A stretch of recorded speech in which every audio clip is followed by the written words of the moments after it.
సంగారెడ్డి జిల్లాలో ఎక్సైజ్ అధికారులు ఆకస్మిక దాడులు నిర్వహించారు. అమీన్పూర్ ఎక్సైజ్ స్టేషన్ పరిధిలోని బిహెచ్ఎల్ బస్టాప్ సమీపంలో ఈ తనిఖీలు జరిగాయి.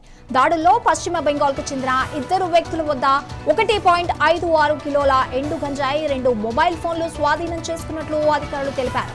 నిందితులు షేక్ రుహిన్ అమీన్, షేక్ మొయిజుద్దీన్ ఇస్లాలను అదుపులోకి తీసుకుని రిమాండ్కు తరలించారు.